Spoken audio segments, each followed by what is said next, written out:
जानते हैं अहोई अष्टमी की व्रत कथा। प्राचीन समय में एक साहूकार था जिसके 7 बेटे और 7 बहुएं थी। साहूकार की एक बेटी भी थी जो दीपावली के समय में ससुराल से मायके आई हुई थी। दीपावली पर घर को लीपने के लिए 7 बहुएं मिट्टी लाने जंगल में गई तो ननद भी उनके साथ हो ली। साहूकार की बेटी जहाँ मिट्टी काट रही थी उस स्थान पर स्याहू अपने 7 बेटों के साथ रहती थी। मिट्टी काटते हुए गलती से साहूकार की बेटी की खुरपी की चोट से स्याहू का एक बच्चा मर गया। स्याहू इस पर क्रोधित होकर बोली, मैं तुम्हारी कोख बांधूंगी। स्याहू के वचन सुनकर साहूकार की बेटी अपनी 7 भाभियों में से एक एक कर विनती करने लगी कि वह उसके बदले अपनी कोख बंधवा लें। सबसे छोटी भाभी ननद के बदले अपनी कोख बंधवाने के लिए राजी हो जाती है। इसके बाद छोटी भाभी के जो भी बच्चे होते हैं वे 7 दिन बाद मर जाते हैं। 7 पुत्रों की इस प्रकार मृत्यु होने के बाद उसने पंडित को बुलवा करके इसका कारण जानना चाहा। पंडित ने कारण बता करके उपाय बताया कि सुरही गाय की सेवा करने की सलाह दी। सुरही सेवा से प्रसन्न होती है और उसे स्याहू के पास ले जाती है। रास्ते में थक जाने पर दोनों आराम करने लगती हैं। अचानक साहूकार की छोटी बहू की नज़र एक ओर जाती है। वह देखती है कि एक सांप गरुड़ पंखनी के बच्चे को डसने के लिए जा रहा है।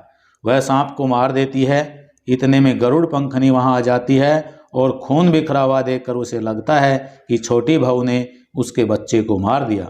इस पर वह छोटी बहू को चोंच मारना शुरू कर देती है। छोटी बहू इस पर कहती है कि उसने तो उसके बच्चे की जान बचाई है। गरुड़ पंखनी इस पर खुश होती है और सुरही सहित उन्हें स्याहू के पास पहुंचा देती है। वहां स्याहू छोटी बहू की सेवा से प्रसन्न होकर उसे 7 पुत्र और 7 बहू होने का आशीर्वाद देती है।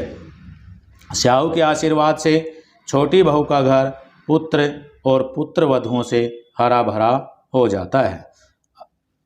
आइए अब सुनते हैं इसी प्रकार से गणेश जी की कथा भी इससे जुड़ी हुई है।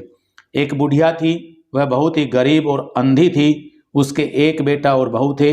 वह बुढ़िया सदैव गणेश जी की पूजा किया करती थी। एक दिन गणेश जी प्रकट होकर उस बुढ़िया से बोले, बुढ़िया माँ, तू जो चाहे सो मांग ले। बुढ़िया बोली, मुझे तो मांगना आता ही नहीं है, कैसे और क्या मांगूं? तब गणेश जी बोले, अपने बहू बेटे से पूछकर मांग ले। तब बुढ़िया ने अपने बेटे से कहा, गणेश जी कहते हैं तू कुछ मांग ले, बता मैं क्या मांगूं?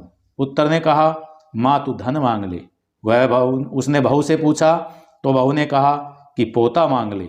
तब बुढ़िया ने सोचा कि वह तो अपने अपने मतलब की बात कर रहे हैं। अतः उस बुढ़िया ने पड़ोसियों से पूछा तो उन्होंने कहा, बुढ़िया तू तो थोड़े दिन ही जीवित रहेगी, क्यों तू धन मांगे और क्यों तू पोता मांगे? तू तो अपनी आंखों की रोशनी मांग ले, जिससे तेरी जिंदगी आराम से कट जाए। इस पर बुढ़िया बोली, यदि आप प्रसन्न हैं तो मुझे 9 करोड़ की माया दें, निरोगी काया दें, अमर सुहाग दें, आंखों की रोशनी दें, नाती दें, पोता दें और सब परिवार को सुख दें और अंत में मोक्ष भी दें। यह सुनकर तब गणेश जी भगवान बोले, बुढ़िया माँ, तूने तो हमें ठग लिया। फिर जो तूने मांगा है वचन के अनुसार तुझे सब कुछ मिलेगा। और यह कहकर गणेश जी अंतर्ध्यान हो गए। उधर बुढ़िया माँ ने जो कुछ मांगा वह सब कुछ मिल गया है। गणेश जी महाराज की कृपा से उसे सब कुछ प्राप्त हुआ। हे गणेश जी महाराज, जैसे तुमने उस बुढ़िया माँ को सब कुछ दिया वैसे ही सबको देना। पूजा के बाद अहोई अष्टमी से लेकर के 45 दिनों तक ओम पार्वती प्रिय नंदनाय नमः का 11 माला जाप करने से शुभ फलों की प्राप्ति होती है। मान्यता है कि संतान कामना की इच्छा रखने वाले लोगों की भी इच्छा पूर्ण हो जाती है।